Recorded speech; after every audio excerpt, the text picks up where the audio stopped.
P C ജോർജിന് ജാമ്യം കിട്ടിയിരിക്കുകയാണ്.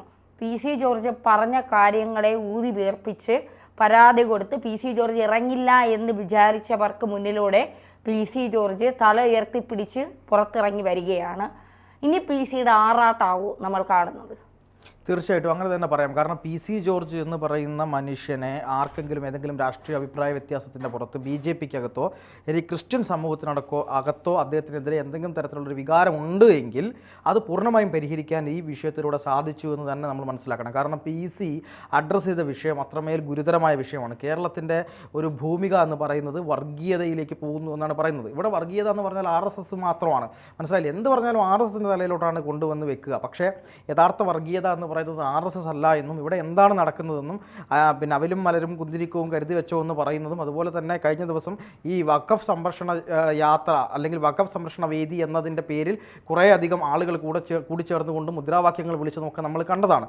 ഇവരെന്താണ്, എത്ര ധൈര്യത്തിലാണ് ഇവർ മുദ്രാവാക്യം വിളിക്കുന്നത്, സ്ത്രീകളെയും കുട്ടികളെയും കൊണ്ട് ഏത് രീതിയിലുള്ള മുദ്രാവാക്യങ്ങളാണ് ഇവർ വിളിപ്പിക്കുന്നത് എന്നുള്ള കാര്യങ്ങളൊക്കെ നമ്മൾ കേൾക്കേണ്ടതും മനസ്സിലാക്കേണ്ടതുമായ കാര്യമാണ്. മാത്രമല്ല ഈ മയക്കുമരുന്ന് കേസുകളൊക്കെയുമായി ബന്ധപ്പെട്ട് നമ്മൾ അതിൻ്റെയൊക്കെ പുറകിലേക്ക് പോകുമ്പോൾ പല മയക്കുമരുന്ന് ഇടപാടുകളും തീവ്രവാദത്തിൻ്റെ ഫണ്ടിങ്ങിന് വേണ്ടി ഉപയോഗിക്കപ്പെടുന്നുണ്ട്. അതിൻ്റെ വിളനിലം കേരളമാണ്. ഈ മിനിക്കോയ്, ലക്ഷദ്വീപും അതുപോലെ തന്നെ കേരളവുമായി ബന്ധപ്പെട്ടുള്ള അതിർത്തികളിൽ നിരന്തരമായി ഇപ്പോൾ എത്രയോ കിലോ കണക്കിന് ഈ പറയുന്ന മയക്കുമരുന്നുകളാണ് പിടിച്ചത് എന്നും ഇതിനൊക്കെ ഒരു പ്രൊട്ടക്ഷൻ കൊടുക്കുന്നത് കേരളത്തിലെ ആളുകളാണെന്നും തരത്തിലുള്ള പിന്നെ നേവിയുടെ തന്നെ വാർത്താ സമ്മേളനം, ഇന്ത്യൻ നേവിയുടെ വാർത്താ സമ്മേളനം അടക്കം കൊച്ചിയിൽ വെച്ച് നടന്നതാണ്. അപ്പോൾ ഇതൊക്കെ നമ്മൾ മനസ്സിലാക്കേണ്ട ഒരു പ്രധാനപ്പെട്ട കാര്യമാണ്. ഇങ്ങനെ നിൽക്കുന്ന ഒരു സാഹചര്യത്തിലാണ് പി സി ജോർജ് വളരെ ഗൗരവകരമായ ചില കാര്യങ്ങൾ പറയുന്നത്.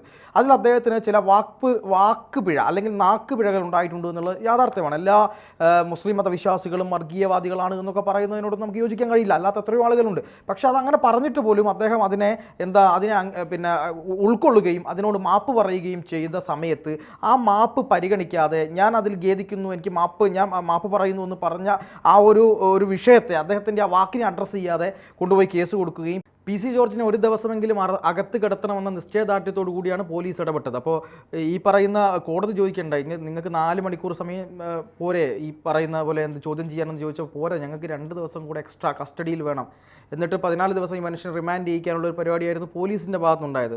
നമുക്ക് ഒരു സ്വാഭാവികമായൊരു കേസാണ്. അപ്പോൾ രാഷ്ട്രീയപരമായിട്ട് എന്തിനാണ് ഇദ്ദേഹത്തെ എടുത്ത് ക്വസ്റ്റ്യൻ ചെയ്യേണ്ട കാര്യം എന്നുള്ളത് നമുക്ക് ഒരു കാര്യം വെച്ച് നോക്കിയാലും നമുക്കത് മനസ്സിലാവില്ല. കാരണം ഒന്ന്, അദ്ദേഹം ഒരു ടെലിവിഷൻ ചാനലിൽ വെച്ച് നടത്തിയ ഒരു പരാമർശമാണ്. അതിന് പ്രത്യേക ക്വസ്റ്റ്യനിങ്ങോ തെളിവെടുപ്പിൻ്റെ കാര്യങ്ങളൊന്നുമില്ല. ഇത്രയധികം ആളുകൾ കണ്ട ചർച്ചയാണ്, അതിൽ അവതാരകരുണ്ട്, അത് അങ്ങനെ ഡിലീറ്റ് ചെയ്ത് കളയാൻ പറ്റുന്ന സാധനമല്ല, ഈ കോപ്പി ഇവരുടെ കയ്യിലുണ്ട്. അതുകൊണ്ട് തന്നെ അദ്ദേഹത്തെ സ്പെഷ്യലായി ഒരു കുറ്റകൃത്യത്തിൽ ഏർപ്പെടുന്നതിൻ്റെ ഭാഗമായിട്ട് നിങ്ങൾ എന്തെങ്കിലും ഗൂഢാലോചന നടത്തിയിട്ടുണ്ടോ എന്നൊക്കെ ആ രീതിയിൽ ഏതെങ്കിലും തരത്തിലുള്ള ചോദ്യങ്ങൾ ഉന്നയിച്ചു കൊണ്ടൊന്നും പോകേണ്ട കാര്യമില്ല എന്നുള്ളതാണ് യാഥാർത്ഥ്യം. പക്ഷേ അതിനെയൊക്കെ മറികടന്നുകൊണ്ട് പി സി ജോർജിനെ 2 ദിവസം കസ്റ്റഡിയിലേക്ക് വാങ്ങണം, കസ്റ്റഡിയിലെടുക്കണം എന്നുള്ള നിലയിലേക്ക് പോലീസ് പോകുമ്പോൾ പോലീസിൻ്റെ ഉദ്ദേശം എന്ന് പറയുന്നത് ഇവിടെയുള്ള ചില ആളുകളെ സുഖിപ്പിക്കുക, ചില ആളുകൾക്ക് അദ്ദേഹത്തെ 2 ദിവസം അകത്ത് കിടത്തുക എന്നുള്ള ചില ആൾക്കാരുടെ ഒരു ലക്ഷ്യത്തെ സാധൂകരിച്ച് കൊടുക്കുക, അതുവഴി കുറച്ച് വോട്ട് നേടുക എന്നത് മാത്രമാണ് അവരുടെ ലക്ഷ്യം. ഈ പറയുന്ന പോലീസിനെ കൊണ്ട് ഇത് ചെയ്യിപ്പിക്കുന്ന ആഭ്യന്തര വകുപ്പിൻ്റെ ലക്ഷ്യം എന്ന് പറയുന്നത്. പക്ഷേ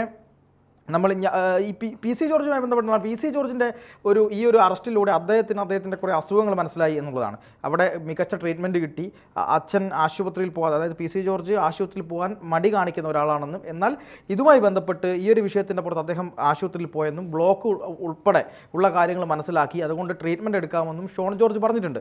പരാതിക്കാരന് നന്ദി എന്നും ഷോൺ ജോർജ് ഇതുമായി ബന്ധപ്പെട്ട് പറഞ്ഞിട്ടുണ്ട്. അപ്പോൾ അതുകൊണ്ട് തന്നെ പി സിക്ക് ഇത് എക്സ്ട്രാ ആയിട്ട് കുറേ ലാഭം മാത്രമേ ഉണ്ടായി കൊടുത്തിട്ടുള്ളൂ എന്നുള്ള കാര്യത്തിൽ യാതൊരു സംശയമില്ല. കാരണം ക്രിസ്ത്യാനികളുടെ ഒരു ഏകീകരണം, അദ്ദേഹം പറഞ്ഞ കാര്യത്തിൻ്റെ പുറത്ത് എന്തൊക്കെയാണ് അദ്ദേഹം പറഞ്ഞിട്ടുള്ളത്, എങ്ങനെയാണ് ഈ കാര്യങ്ങളെ അദ്ദേഹം അഡ്രസ്സ് ചെയ്തിട്ടുള്ളത്, ഇവിടുത്തെ പല പ്രശ്നങ്ങളും ഒക്കെ ക്രിസ്ത്യാനികൾക്ക് കൂടെ ചർച്ച ചെയ്യപ്പെടുന്ന രീതിയിൽ അല്ലെങ്കിൽ അവർ കൂടെ ശ്രദ്ധിക്കുന്ന രീതിയിലുള്ള കാര്യങ്ങളാണ് എന്നുള്ള കാര്യത്തിൽ നമുക്ക് യാതൊരു സംശയവുമില്ല. അതുകൊണ്ട് തന്നെ അതിൻ്റെയൊക്കെ ഒരു ഗുണമെന്ന് പറയുന്നത് പി സി ജോർജിന് കിട്ടുമെന്നുള്ളതാണ് യാഥാർത്ഥ്യം. രണ്ടാമത്തത്, പി സിയെ ഈ രീതിയിലൊക്കെ കൈകാര്യം ചെയ്തു. ഇനി ഞാൻ ചോദിക്കട്ടെ, ഇതേപോലെ തന്നെ വിഭജനത്തിൻ്റെ രാഷ്ട്രീയം പറഞ്ഞ അല്ലെങ്കിൽ അതിൽ കൂടുതൽ പൊള്ളുന്ന കാര്യങ്ങൾ പറഞ്ഞ കുറേയധികം ആളുകളുണ്ട് ഇവിടെ. മുഖ്യമന്ത്രിയുടെ സ്വന്തം മകളായ വീണ വിജയനെയും റിയാസിനെയും ചേർത്ത് ഇവർ ശുദ്ധ വ്യഭിചാരികളാണ്, വ്യഭിചരിച്ചതാണ്, മതത്തിൻ്റെ പേരിൽ ഇവർ വ്യഭിചാരികളാണ് എന്ന് പറഞ്ഞപ്പോൾ മതപരമായ ഒരു നിലപാടാണ് കല്ലായി അബ്ദുറഹ്മാൻ എന്ന് പറയുന്ന മുസ്ലിം ലീഗിൻ്റെ നേതാവ് സ്വീകരിച്ചത്. അദ്ദേഹത്തിനെതിരെ കേസെടുത്തു. പക്ഷേ ഇതുവരെ പോലീസ് അദ്ദേഹത്തെ അറസ്റ്റ് ചെയ്തിട്ടില്ല. എന്താ കാര്യം? അറസ്റ്റ് ചെയ്യില്ല. അറസ്റ്റ് ചെയ്യാത്തത് അതിൻ്റെ പേരിൽ അദ്ദേഹത്തെ അറസ്റ്റ് ചെയ്ത് കഴിഞ്ഞാൽ ആ ഒരു വോട്ട് ബാങ്ക് തെറ്റുമോ, അള്ളാഹുവിൻ്റെ പേരിൽ പറഞ്ഞൊരു കാര്യമാണ്, അപ്പോൾ തെറ്റുമോ എന്നുള്ളൊരു ഭയം ഇവർക്കുണ്ട്, അതുകൊണ്ട് അറസ്റ്റ് ചെയ്തിട്ടില്ല. ആ കേസ് പോലും എന്തായെന്ന് പോലും നമുക്കറിയില്ല, പോലീസ് അതിൻ്റെ പുറത്ത് പോയിട്ടുണ്ടോ എന്ന് നമുക്കറിയില്ല. ഇനി രണ്ടാമത്തത് മുജാഹിദ് ബാലുശ്ശേരി എന്ന് പറയുന്ന ഏറ്റവും വലിയ വർഗീയവാദി, കേരളം കണ്ടതിൽ വെച്ച് ഏറ്റവും വലിയ വർഗീയവാദി എന്ന് മുജാഹിദ് ബാലുശ്ശേരിയെ പറയേണ്ടി വരും. കാരണം അത്തരത്തിലുള്ള പ്രസംഗങ്ങളാണ് മുജാഹിദ് ബാലുശ്ശേരി പലപ്പോഴും നടത്തുക. അയാൾ പറഞ്ഞത് ഈ ക്ഷേത്രങ്ങൾക്ക് പിരിവ് കൊടുക്കുന്നത് വേശ്യാലയങ്ങൾക്ക് പിരിവ് കൊടുക്കുന്നത് തുല്യമാണ് എന്നാണ് മുജാഹിദ് ബാലുശ്ശേരി പറഞ്ഞത്. അങ്ങനെ പറഞ്ഞ മുജാഹിദ് ബാലുശ്ശേരിക്കെതിരെ കേരളത്തിലെ പോലീസ് എഫ്ഐആർ ഇട്ടോ? കേരളത്തിലെ പോലീസ് അദ്ദേഹത്തെ അറസ്റ്റ് ചെയ്തോ? കേരളത്തിലെ പോലീസ് ഇദ്ദേഹം ഈ പറഞ്ഞതുപോലെ 2-4 ദിവസമോ അകത്ത് കിടത്താനുള്ള പണിയെടുത്തോ? ഇല്ലല്ലോ, എടുത്തിട്ടില്ലല്ലോ. അതായത് എനിക്ക് തോന്നുന്നു 2-3 മാസങ്ങൾക്ക് മുമ്പ് ഒരു ഇസ്ലാമിക മതപ്രഭാഷകൻ പറഞ്ഞത് യേശുവിൻ്റെ ജനനവുമായി ബന്ധപ്പെട്ട് യേശു എന്താണ് ആ വാക്ക് ഞാൻ ഉപയോഗിക്കുന്നില്ല, ഒരു വല്ലാത്ത രീതിയിൽ ജനിച്ച ആളാണ് എന്ന രീതിയിൽ സംസാരിച്ചു. അതിൻ്റെ പേരിൽ ഇവിടെ കേസെടുത്തോ? എന്തുകൊണ്ടാണ് ഈ ക്രിസ്ത്യാനികളെയും അതുപോലെ തന്നെ ഹിന്ദു മതത്തെയും പറ്റി പറയുമ്പോൾ, പ്രത്യേകിച്ച് അതൊരു ഇസ്ലാം മതത്തിൽ നിന്നാണെങ്കിൽ ഇവർക്കെതിരെ കേസെടുക്കാത്തത് എന്താ? ഇവർക്കെതിരെ പോലീസ് എന്താ ഒന്നും ചെയ്യാത്തത്? ഇതൊരു കൃത്യമായ ചോദ്യമാണ്. നേരെ മറിച്ച് നുപൂർ ശർമ്മ ഈ പറയുന്ന ഖുറാനിൽ എഴുതി വെച്ചിട്ടുള്ള സത്യസന്ധമായ ചില കാര്യങ്ങൾ പറഞ്ഞപ്പോൾ നുപൂർ ശർമ്മയ്ക്കെതിരെ ഇവിടുത്തെ DYFIക്കാർ ഉൾപ്പെടെ ഇവിടുത്തെ യൂത്ത് കോൺഗ്രസ്സുകാർ ഉൾപ്പെടെ പോസ്റ്റ് ഇട്ടു. എന്താ പറഞ്ഞത് ഖുറാനിൽ എഴുതി വെച്ച നഗ്നമായ സത്യങ്ങൾ ഞാനിവിടെ പറയുന്നില്ല. അത് പറഞ്ഞതിനാണ് അവർക്കെതിരെ നടപടി ഉണ്ടായത്. ആ ഒരു രീതിയിലേക്ക് ഇവിടുത്തെ ഒരു വല്ലാത്തൊരു അന്തരീക്ഷം പോയിരിക്കുന്നു എന്നുള്ളത് നമ്മൾ മനസ്സിലാക്കണം എന്നുള്ളതാണ്. അപ്പോൾ അതുകൊണ്ട് കാന്തപുരം അബൂബക്കർ മുസ്ലിയാർ ഈ അടുത്ത് സ്ത്രീകളെ പറ്റി പറഞ്ഞ കാര്യമുണ്ട്. സ്ത്രീകൾ പുറത്തിറങ്ങുന്ന സമയത്ത് ഭർത്താവോ സഹോദരനോ കൂടെ വേണം, അല്ലെങ്കിൽ അത് തെറ്റാണ് എന്ന് പറയുമ്പോൾ സ്ത്രീത്വത്തെ അപമാനിച്ചതിൻ്റെ പേരിൽ കാന്തപുരം ഉസ്താദിനെതിരെ നടപടിയെടുക്കാത്തത് എന്താ? കേസെടുക്കാത്തത് എന്താ? ഈ പറയുന്ന പുഴക്കാട്ടിരി ഉണ്ട്, അതായത് ഇവരുടെയൊക്കെ നേതാവായിട്ടുള്ള സഖാഫി പുഴക്കാട്ടിരി, ഈ സഖാഫിക്കെതിരെ കേസെടുത്തിട്ടില്ല. ഇദ്ദേഹമാണ് ആദ്യം പറഞ്ഞത് സ്ത്രീകൾ പുറത്തേക്ക് പോകുന്നത് തെറ്റാണ്. നബീസ് ഉമ്മയെ പറ്റി പുറത്തുപോയി ലോകം കണ്ട ഒരു സ്ത്രീയെ പറ്റി പറയുകയാണ്, വിധവയായിട്ടുള്ള ഒരു സ്ത്രീ വീട്ടിൽ കൂനിക്കൂടിയിരുന്ന് പിന്നെ എന്താണ് സ്വലാത്ത് ചൊല്ലേണ്ട ഒരു സ്ത്രീയാണ് പോയിട്ട് എന്ത് ചെയ്യുന്നത്, ലോകം ഊര് ചുറ്റാൻ വേണ്ടി പോകുന്നത് എന്ന് പറയുന്നത്. അപ്പോൾ ആ രീതിയിൽ പറഞ്ഞ ഒരാൾക്കെതിരെ ഒരു നടപടിയും എടുക്കാതെ അവിടെ ഒന്നും സ്ത്രീ സുരക്ഷയില്ല. തന്നെ ശ്രദ്ധിച്ചോന്നും എനിക്കറിയില്ല, അവിടെ ഈ നബീസ് ഉമ്മയെ പറ്റി പറഞ്ഞപ്പോൾ അവരുടെ മക്കളടക്കം രംഗത്ത് വന്നു. അമ്മയുടെ ആത്മാഭിമാനത്തിനേറ്റ മുറിവാണ് എന്ന് പറഞ്ഞുകൊണ്ട് രംഗത്ത് വന്നു. അമ്മയെ അപമാനിച്ചു എന്ന് പറഞ്ഞ് രംഗത്ത് വന്നു. ഇവിടുത്തെ വനിതാ കമ്മീഷൻ മിണ്ടിയോ? വനിതാ കമ്മീഷൻ്റെ അധ്യക്ഷ ഇവിടെ ഉണ്ടായിരുന്നോ? ഇല്ലല്ലോ. ഞാൻ ചോദിക്കട്ടെ, ഇവിടെയുള്ള പല പുരോഗമന സിംഗങ്ങളായിട്ടുള്ള പല ആളുകളുണ്ട്, ഇവരെ ഒന്നും കണ്ടിട്ടില്ലല്ലോ. ഈ സ്ത്രീപക്ഷവാദികൾ എന്ന് പറഞ്ഞു കൊടുക്കുന്ന ഫെമിനിസ്റ്റ് സംഘടനാ നേതാക്കന്മാരുണ്ടായിരുന്നു, ഇവരെ കണ്ടിട്ടില്ല.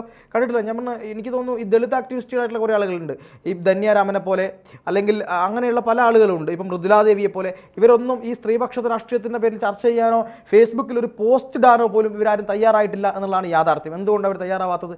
ഈ മറുഭാഗത്ത് ഇസ്ലാം ആണെങ്കിൽ ഇവർക്കാർക്കും അതിന് ധൈര്യമില്ല. ഷാനി പ്രഭാകരൻ ഒരു ചർച്ചയിൽ പറഞ്ഞത് ഈ RSSന് വളമാകുമെന്ന് കരുതിയിട്ട് SDPIയുടെ ആക്രമണങ്ങൾ ഞങ്ങൾ മറച്ചു വെക്കുകയാണ്, അങ്ങനെ മറച്ചു വെക്കേണ്ടി വന്നിട്ടുണ്ട് എന്ന് പറഞ്ഞ ഒരു മാധ്യമ പ്രവർത്തകയുള്ള നാടാണ് കേരളം എന്ന് കൂടി നമ്മൾ മനസ്സിലാക്കണം. ഒരു ഭാഗത്ത് മാത്രമാണോ ഈ വർഗീയവാദം എന്ന് പറയുന്നത്? ഒരു ഭാഗത്ത് മാത്രമാണോ ഈ പറയുന്ന തീവ്രവാദവും പ്രശ്നങ്ങളും ഈ പറയുന്ന എന്താണ് ആളുകളെ വിഭജിപ്പിക്കുന്ന രാഷ്ട്രീയം എന്നൊക്കെ പറയുന്നത്? നിങ്ങൾക്ക് എവിടെയാണ് കാണാൻ കഴിയുന്നത്? ഇന്ത്യയിൽ RSS ഭരിക്കുന്ന സമയത്ത് ഇവിടെ നിന്നുകൊണ്ട് ഇപ്പോഴും ഈ കുംഭമേളയെ അധിക്ഷേപിക്കാനും ദൈവങ്ങളെ ആക്ഷേപിക്കാനും ഒക്കെ ഇടം കണ്ടെത്തുന്ന ഇവർ എന്തുകൊണ്ടാണ് ഇത്തരത്തിലൊരു കാര്യം വരുമ്പോൾ അതിനെ മാത്രം താങ്ങി നിർത്തുകയും അതിനെപ്പറ്റി സംസാരിക്കാതിരിക്കുകയും ആ ഒരു തരത്തിലും കേസെടുക്കാതിരിക്കുകയും ചെയ്യുന്നത് എന്നത് ഏറ്റവും വലിയൊരു ചോദ്യമാണ്. അതുകൊണ്ട് PC ജോർജിനെ സംബന്ധിച്ചിടത്തോളം ഇത് വലിയ ഒരു നേട്ടത്തിൻ്റെ കാലമായിരിക്കും. ഇനി PC-യെ കുറച്ചുകൂടി ഫ്ലെക്സിബിലിറ്റി രാഷ്ട്രീയത്തിൽ അദ്ദേഹത്തിന് കുറച്ചുകൂടി നല്ല കാലം വരാൻ പോകുന്നു എന്ന് തന്നെയാണ് പറയാനുള്ളത്.